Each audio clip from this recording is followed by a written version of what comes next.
عملت اسك بس بعتذر جدا ما قدرتش ارد عليه وكده، كنت تعبت شويه امبارح وبسبب الضجه اللي حصلت عندي برضو في البيت والتوتر.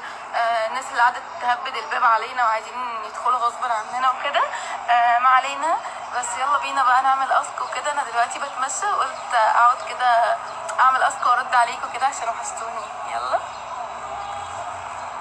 طلع ارد بمناسبه ان نص الاسك عندي بيتكلم عن عمرو. الموضوع ده يا جماعه انتهى بالنسبه لي.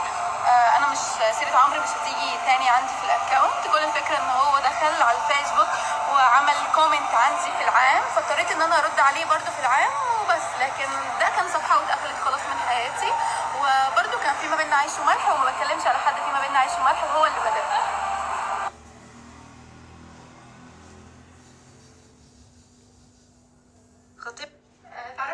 خطيبك معلش بيشوف. ايوه الحمد لله، انا لسه ما بشوفش. اتعرفنا على بعض ازاي؟ اول ما شفتها وهي مروحه من المدرسه كنت في اولى ثانوي يا جماعه. رحت على طول اشوف عرفت كده من بعيد، وعلى طول طلعت من والدتها. بس انا حابب بيا، بس كان ساعتها يعني لسه صغير. انا عايزه اقول لكم يا جماعه ان ما شاء الله مخطوبه لواحد اكتر واحد ملتزم بمواعيده وما بيتاخرش ابدا. كل يوم بنستناه 10 ساعات عشان يجي.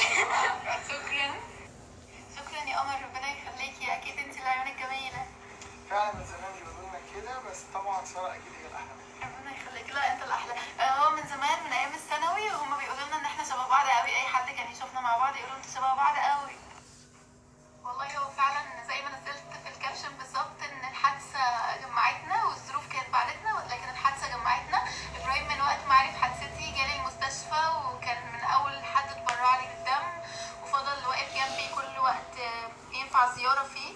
جالي كل ايام حادثتي، وبعدين جالي زياره بعد ما رجعت البيت، بس بعدين قعد شويه مش عارف يتواصل معايا لغايه ما عرف يتواصل عن طريق عمتي، رجعنا لبعض والحمد لله.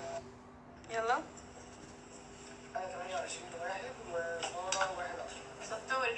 شكرا يا قمر، احنا كمان بنحبك اكتر